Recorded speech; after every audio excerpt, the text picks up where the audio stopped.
माजबादाव फाथकपुर आयुष्मान आराग्य मन्दिरनि सोरगिदिं थानाय आरो लहानि दरखं फाक्का इन्जुरफोरखौ काउन्सिलनि दीपक मरा बेखेवदों।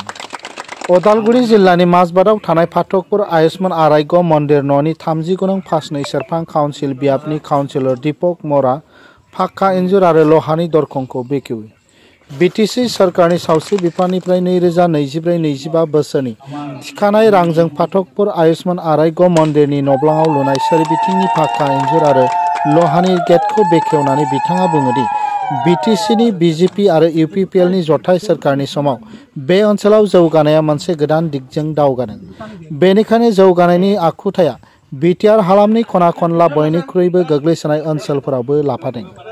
बे हाबाफारियाव फासनि सेरफां मण्डल बिजेपिनि आफादगिरि जीवन डेका, नेहाथारि अन्जन वैद्य, डक्टर ज्योतिप्रसाद भास्कर, फाथकपुर आयुष्मान आराग्य मन्दिरनि डक्टर, फाथकपुर आयुष्मान आराग्य मन्दिर सामलाय आफादनि आफादगिरि महेश गान्ध, लामाबारि बिसिडिसिनि आफादगिरि, लेङाइ आफादगिरि आरो ओनसोलनि गोबां सुबुंफोराबो बाहागो लादोंमोन।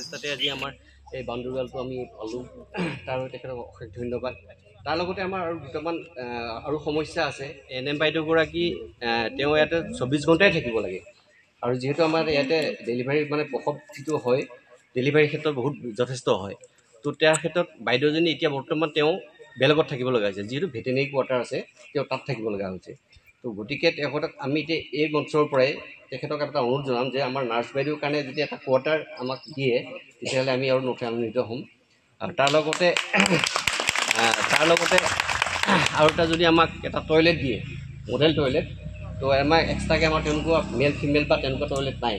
তো তেখেতে যদি অলপ সুবিধা কৰি দিয়ে সেইটো আমাক তেখেতে আমি বেছি আনন্দিত হ'ম।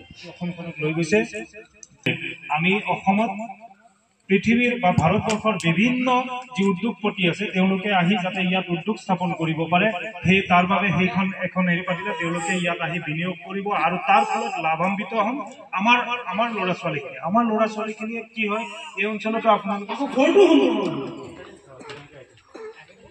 আমাৰ বহুত মানুহৰ ৰেচন কাৰ্ড নাছিল। আজি আমি ৰেচন আৰ্থিক অৱস্থা ভাল নহয়, যাৰ কাৰণে আমি চৰকাৰৰ ফালৰ পৰা আমি অনুমোদন দিয়া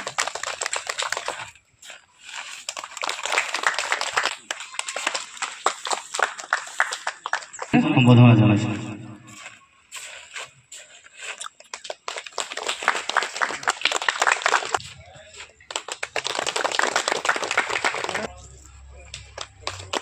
ধন্যবাদ। আজি এখন সমাজ এখন বৰ্তাই ৰাখিবৰ কাৰণে আমাৰ মহিলাসকলৰ যি অৱদান, সেই অৱদানটোক আমি স্বীকাৰ কৰোঁ আৰু তেখেতসকললৈ মোৰ ফালৰ পৰা আজিৰ এই বিশেষ দিনটোত শ্ৰদ্ধা নিবেদন কৰিছোঁ। আমি সকলোৱে জানো যে এই অঞ্চলটো অতি পিছপৰা, আমাৰ কিছু সমস্যা আছে আৰু আমাৰ আমি যিসকল আমি বসবাস কৰা অঞ্চলসমূহ আছে তাত আমাৰ প্ৰাথমিকভাৱে কিছুমান ব্যৱস্থাৰ প্ৰয়োজন। এটা হ'ল আমাৰ ৰাস্তা ঘাট, এটা হ'ল আমাৰ ভালকৈ খোৱা পানীৰ ব্যৱস্থা থাকিব লাগে, এটা হ'ল আমাৰ ল'ৰা ছোৱালী পঢ়াৰ ব্যৱস্থা থকা স্কুল, হয় নহয়, আৰু লগতে আমাৰ তাতকৈ বহুত দৰকাৰী ব্যৱস্থাটো হ'ল আমাৰ স্বাস্থ্য বিভাগ। এইকেইটা আজিৰ সমাজত, আজিৰ বৰ্তমানৰ যুগত এইখিনি আমাৰ একদম নিতান্ত প্ৰয়োজনীয় ব্যৱস্থাৰ ভিতৰত এইসমূহ আমাক প্ৰয়োজন হয়। আৰু এই অঞ্চলৰ ৰাইজৰ এক দীঘলীয়া সমস্যা আছিল। দীৰ্ঘদিনৰ পৰা আমি শুনি আছিলোঁ যে এই আমাৰ আৰোগ্য মন্দিৰৰ যি ব্যৱস্থা, এই ব্যৱস্থাটো অলপ ভাল কৰি দিব লাগে। ইয়াত স্থায়ীভাৱে এজন চিকিৎসক ইয়াত থাকিব লাগে, ইয়াত নাৰ্ছ থাকিব লাগে। তো এই ব্যৱস্থাবিলাক হ'ল, লাহে লাহে হ'ল, কিন্তু হ'ল যদিও ইয়াৰ চাৰিওফালে যিটো চৌহদৰ ব্যৱস্থা নাছিল। আজিও আমাৰ ইয়াত আমাৰ নাৰ্ছ বাইদেউ